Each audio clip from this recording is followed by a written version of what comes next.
Welcome back, everyone. So the July season has just leaked, and it will be the Spider-Man Brand New Day crossover season.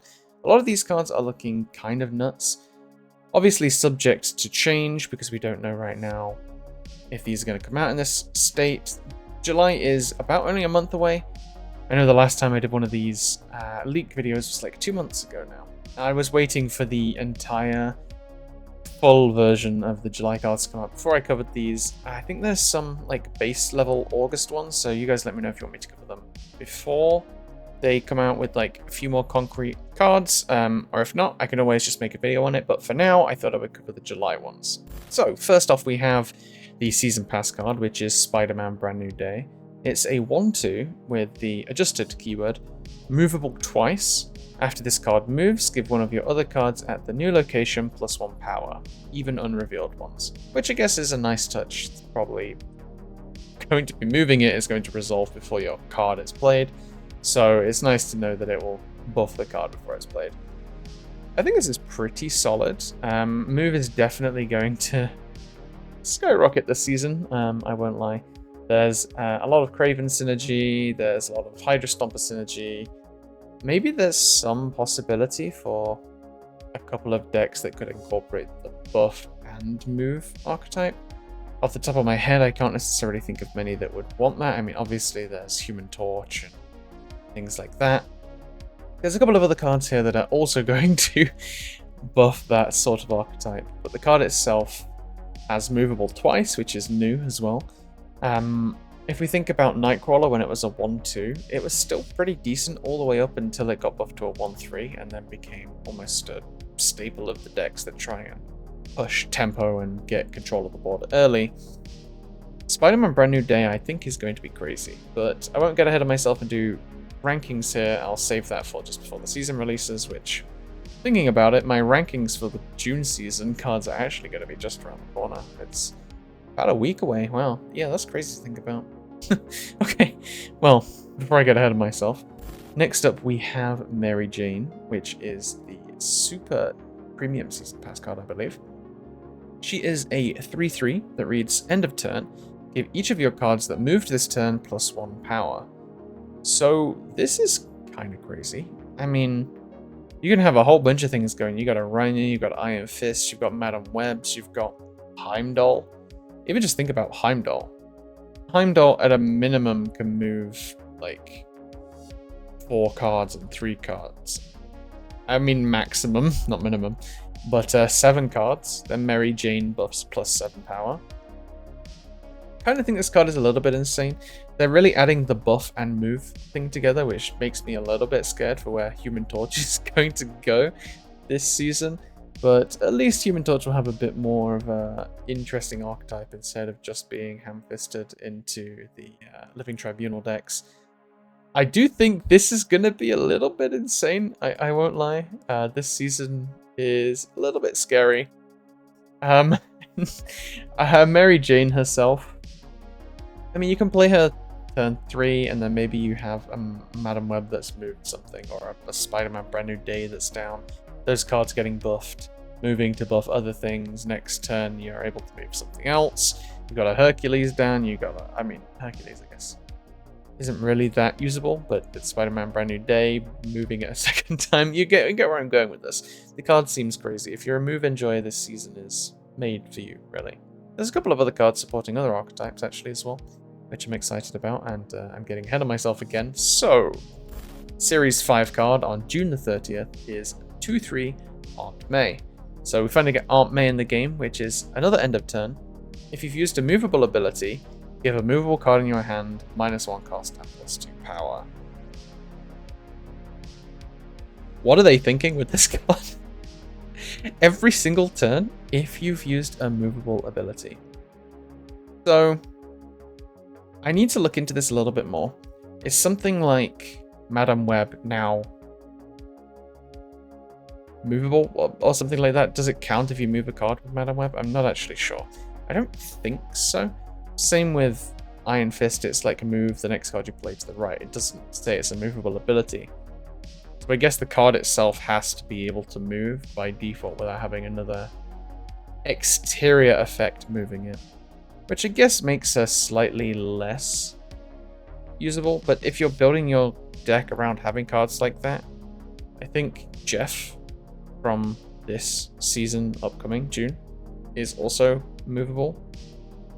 Pretty sure it's movable and it like buffs cards as well. They're really leaning into move there, huh? Yeah, Aunt May is going to be minusing cost and plussing power. And we already know how strong that was with Mother Ascani. I know the duplicating card was the part for that, but this is happening every single turn. If you play it turn 2 after Spider-Man is down, I don't know. Feels very, very strong. Then next up, the next Series 5 card dropping on July 7th is Tarantula, which is a 2/2, another end of turn card. If you have the highest power among cards in play, give this 2 cards in your hand plus 1 power. Again, I think I see this card being pretty strong. If you have the highest power among cards in play, I think this might suffer slightly from the Punisher War Machine effect, where you're playing it turn 2, and the card itself is only a 2 power card. So to actually get that ball rolling, you're going to need to have like a Martyr down turn 1, for example. I don't necessarily think that's too hard of an ask. You can play Martyr down in a deck like this in a way that you can't with Punisher War Machine. Punisher War Machine needs to scan the location that's empty when it's drawn. So it has more limitations. Tarantula buffing itself and 2 cards in your hand with plus 1 power, I think could be nuts. It could very much lean into one of those archetypes where it's based around dishing out buffs but having high power cards on the board. So like Sebastian Shaw or something, and then you can just easily bring out Wilson Fisk. It's a snowball card, and another one that I could see being quite strong. We definitely have an insane season here. I don't know if these are going to get adjusted, but I suppose we'll find out within the next month. Next up, during the Sanctum Showdown event, it seems, a Series 4 card you can earn on July 9th is Tombstone, a 2/3, on reveal, destroy your lowest power card at each other location. I think this is just a very good, solid destroy card. I can see this just going into... I don't know, I literally just recorded my Muse video, so I'm thinking about it now with all the stones. Tombstone, destroying those, Muse getting the buffs because it's at other locations. Could be a thing. It's another card that destroys things that isn't necessarily at the location it's on, which is nice as well. Is it as strong as Carnage? Probably not, but it has more utility than Carnage because it's not, as I said before, destroying things on the location it's on. Don't really have much more to say about it, just seems pretty decent. Then next up on July 14th, we have a 2/2 Boomerang. Now this, I think, is the card I'm most excited for. I could also see this card being insane, but what's new with this season, am I right? This card has text. When this returns to your hand, randomly steal 4 power from cards in your opponent's hand. Activate, return this to your hand. So... this card really need to have the activate, let's be honest. By default, it's like, it's a 2/2, right? If you send it back to your hand with like a Toxin or a Beast, it's stealing 4 power, so it's giving -4 and it's getting +4, making it a 2/10. But it has an activate, so it returns itself to your hand itself as well, making it a 2/18 if it goes off with Beast. And then not even to mention if it goes off with Toxin. This card is crazy. I mean, this season is mental. Please let me know if you think I'm over-exaggerating, but to me, these seem pretty nuts. Next up, on July 21st, we have a Series 5 card, Scorpion, Spider-Man Brand New Day, which, side note, I hate the fact that now we're going to have to put SMBND as the card name, but alas. Is a 6/8 with ongoing double the power reductions on all enemy cards. So, I mean, this is like your finisher for toxic decks, right? Toxic decks have been one of those things that kind of sit on the edge of being like, is this good? Is it bad? And it's always just been around. I suppose it's one of those decks, they don't really want to be too good. I mean, the week this releases, Luke Cage is being in everyone's deck, I think. 6/8 stats isn't great, but if it's doubling all the power reductions, think about that with like a Diamondback and a Hazmat and a Man-Thing. I mean, it makes Man-Thing a lot better as well, because you don't even necessarily need to have Luke Cage in your deck. You're then giving even more negative power to their side with the Man-Thing. Yeah, this card seems pretty good. Quite easily countable, though. I mean, not only do you have Luke Cage, you also have Enchantress and Rogue and all the other things that negate ongoing abilities, but on the other side, you then also have like Onslaught Citadel and Onslaught itself to double the ongoing ability. Yeah, I could see this being a pretty strong card. Then next up on the very next day, it seems, July 22nd, we have Spider Sense, which is a 5-cost skill, Series 4. On reveal, give your characters here +2 power. Doesn't seem crazy, right? Until you read that it costs 1 less for each movable card you've played. So this definitely goes into the movable archetype with Aunt May and Spider-Man. Brand new day. Yeah, I mean, for each one you've played, I can see you can probably have played 4 before like turn 5. 5 before turn 6 is not a hard ask. I don't really know how many movable cards there are, like cards with movable in the title. I know this is a very recent change to a whole bunch of different cards, but even just like Nightcrawler, Spider-Man, Jeff the Dolphin. Yeah, there's definitely enough here to make this cost 0, and a 0-cost skill that gives +6 is just pretty good. Takes a slot of your deck as well, I suppose. But I don't think there's any point you're going to be annoyed drawing this. Even if you draw it the last turn, you're still playing movable cards. It's not like it's something you kind of like forcing by any means. I also noticed there's not really many objective costs. I mean, there's not any objective costs this season, and I don't think there is for the June season either, which is an interesting thing to note here. Then next up on the next week, we have a Sinister 6, which is a Series 5 card. 6/12. Now, this is a little bit of an interesting one. Game start. The first 6 characters you draw are evil. Yeah, I guess. After you play them all, merge them into this and add this to the last one's location. So, kind of very, very weird card. At the start of the game, you give the first 6 characters you draw.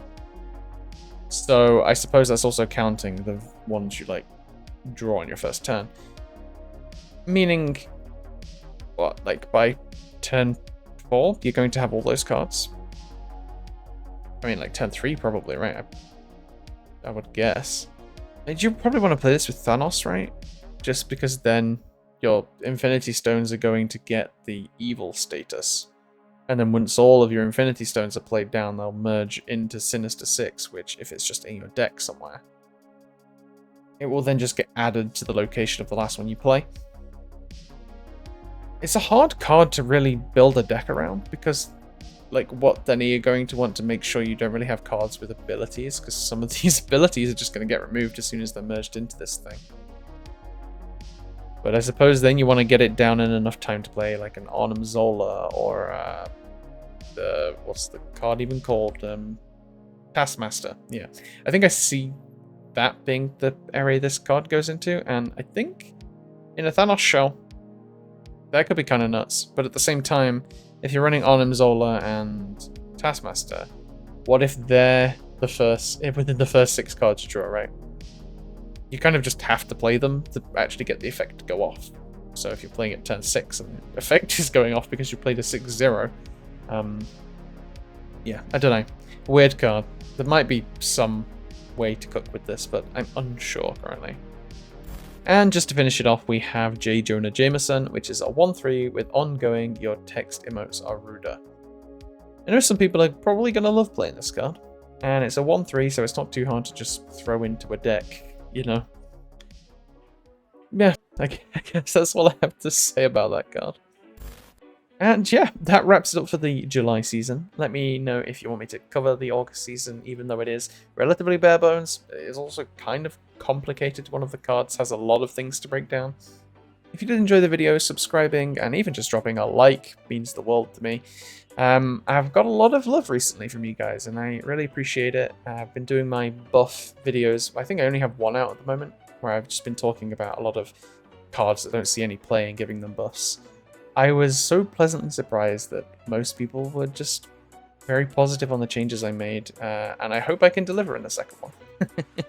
But until then, I will speak to you all next time.